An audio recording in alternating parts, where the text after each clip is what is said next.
La crise pétrolière mondiale de 2014 a laissé des milliers de personnes sans emploi en République du Congo. Plusieurs travailleurs ont été licenciés dans le secteur, le plus gros contributeur au PIB du pays. Mais un certain nombre d'entreprises sont dans des batailles juridiques. Les employeurs prennent des initiatives comme un atelier pour trouver des réponses à des questions financières difficiles. Est-ce que les personnes qui partent sous la forme d'un licenciement économique peuvent reprocher à l'employeur de ne pas leur avoir proposé de départ négocié? Alors, la conséquence, c'est quoi aujourd'hui? Ces ex-employés qui sont considérés jusqu'à la date d'aujourd'hui employés de cette entreprise réclament plus d'1,3 milliard de francs CFA à cette entreprise. Parce que c'est qui est vrai, on doit leur donner de l'argent. Mais de quelle manière? L'industrie pétrolière est dominée par les multinationales et pour la plupart d'entre elles, il est difficile de concilier rentabilité et législation du travail. Par exemple, les entreprises doivent passer par un comité d'État avant de licencier des travailleurs et de déterminer le montant de l'indemnisation à verser. Ils doivent également donner la priorité aux travailleurs licenciés lorsqu'ils reprennent le recrutement. Selon ce directeur des ressources humaines, les employeurs se réunissent désormais pour évaluer leur conformité à la loi. Toutes les sociétés affiliées sont en train de subir ou encore de voir leur stratégie financière, encore organisationnelle se redéployer. Ce n'est pas facile à un employeur de licencier, quand même serait-ce pour une raison économique, d'où toute l'utilité de se réunir ici et voir comment les autres employeurs ont fait. Très souvent, j'ai entendu les employeurs dire que la loi congolaise, elle protège le travailleur. Bon. Quelle est cette entreprise qui ne s'occupe que du côté économique et qui ne tient pas compte du côté social? Voilà. Le droit du travail est un droit social.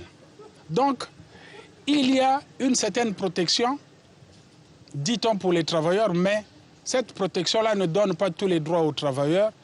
Les travailleurs ont aussi quelque chose à prouver et l'employeur a quelque chose à démontrer quand il veut faire un licenciement économique.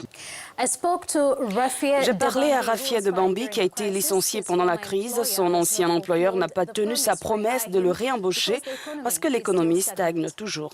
Puisque de temps en temps, on se rend à la direction pour avoir au moins les nouvelles. Et le PDG nous dit toujours d'être patient. D'être patient, dès que c'est bon, il nous fera signe. Ce forum d'employeurs baptisé Café RH est l'idée de Jean-Noël Makaya. C'est un ancien directeur des ressources humaines qui a vu une opportunité dans ces effets négatifs de la crise sur les entreprises. Nous, en y réfléchissant, nous avons pensé que dans la mesure où aujourd'hui la fonction ressources humaines dans l'entreprise elle est partagée entre le département ressources humaines et les managers opérationnels. Or, les managers opérationnels n'ont pas le background, les connaissances nécessaires pour mieux gérer les ressources humaines. Donc, nous avons pensé organiser ces séminaires pour pouvoir leur apporter ce qui leur manque, leur apporter ce plus, ces connaissances rudimentaires en droit du travail, en gestion de ressources humaines, afin que demain, l'entreprise gère mieux ses ressources humaines. Alors que les employeurs tentent de maîtriser les effets de la montée et de la chute de l'économie pétrolière sur la main-d'œuvre, les travailleurs comme Bambi s'adaptent au chômage en acquérant diverses compétences dans l'espoir d'augmenter leurs chances de trouver un emploi sur le marché. J'avais appris la soudure, ces genres de soudure, les grilles là. Et en 2012, j'ai travaillé dans une société de génie civil. Et après, le métier que j'ai appris, du coup, c'est pas ça que je suis allé faire en mer. Je vais être un chauffeur, conduire soit un taxi. En conduisant le taxi, si, supposons, là-bas, on m'appelle. Si réellement on m'a appelé, je vais vérifier si ça commence.